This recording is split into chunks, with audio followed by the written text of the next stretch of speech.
Oke, bismillahirrahmanirrahim. Assalamualaikum warahmatullahi wabarakatuh. Kembali lagi bersama saya Muhammad Yusuf Fadilah dari Teknik Mesin 21A. Pada pertemuan kali ini saya akan membahas tentang relay dan aktuator hidrolik. Nah, kita mulai dari relaynya terlebih dahulu. Relay adalah sebuah peralatan elektromekanis yang berfungsi untuk menghubungkan dan memutuskan sebuah alur listrik dengan cara memberikan arus kepada koilnya. Nah, relay juga disebut sebagai saklar atau switch dalam tenaga listrik dan merupakan salah satu komponen elektromekanikal yang terdiri dari dua bagian. Yang pertama yaitu elektromagnetik, yaitu koil itu tersendiri, dan yang kedua yaitu mekanikal, yaitu seperangkat kontak yang terdiri dari saklar dan switch. Nah, kontak poin terdiri dari dua bagian, yaitu ada NC dan NO. NC adalah normally close, atau bisa disebut sebagai saat kondisi awal sebelum diaktifkan akan selalu pada posisi tertutup atau close. Yang kedua yaitu ada NO, yaitu normally open, yaitu kondisi awal sebelum diaktifkan akan selalu berada pada posisi open atau terbuka. Nah, adapun prinsip kerja dari relay ini adalah sebuah besi atau iron core yang dililitkan pada sebuah kumparan koil akan mengendalikan besi tersebut. Adapun fungsi dari relay ini yang pertama sebagai remote control, yang kedua sebagai penyesuai voltage, yang ketiga sebagai penguat sinyal, yang keempat yaitu sebagai pengkontrol logika, yang kelima sebagai proteksi tegangan, dan yang terakhir yaitu sebagai pengatur putaran motor DC. Dalam relay juga terdapat pole and throw. Pengertian dari pole and throw itu yaitu banyaknya kontak yang dimiliki oleh si relay ini, dan yang throw yaitu banyaknya kondisi yang dimiliki oleh si kontak tersebut. Nah,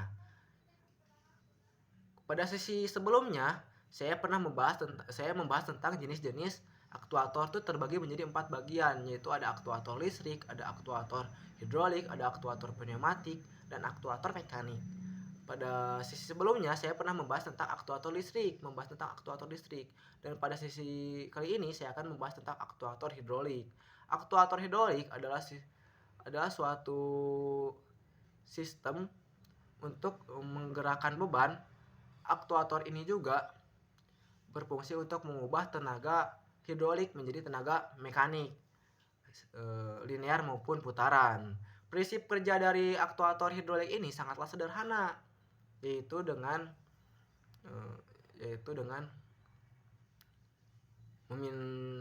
gaya yang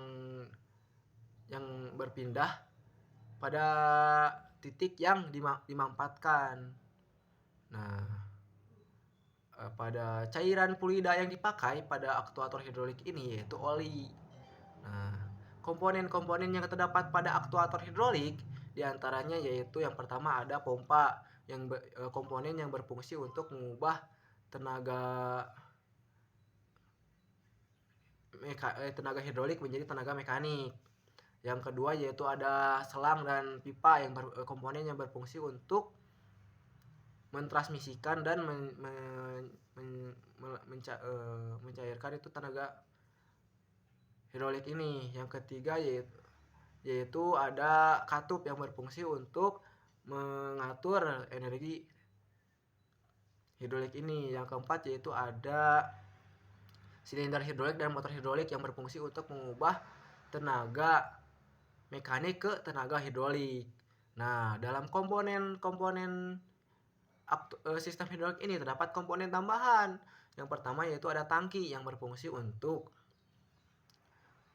sebagai wadah cairan hidrolik. Yang kedua yaitu ada pendingin dan pemanas yang berfungsi untuk menyesuaikan temperatur kerja yang dibutuhkan. Yang ketiga yaitu ada filter hidrolik atau saringan hidrolik. saringan hidrolik yang berfungsi untuk menyaring kotoran pada oli hidrolik. Dan yang keempat yaitu ada alat ukur tekanan yang berfungsi untuk mengukur tekanan pada sistem hidrolik ini. Dan yang terakhir yaitu ada flow meter, yaitu alat yang berfungsi untuk mengukur aliran fluida pada hidrolik ini. Nah, mungkin hanya itu yang bisa saya sampaikan. Mohon maaf bila ada kesalahan. Akhirul kalam, wabillahi taufiq wal hidayah. Wassalamualaikum warahmatullahi wabarakatuh.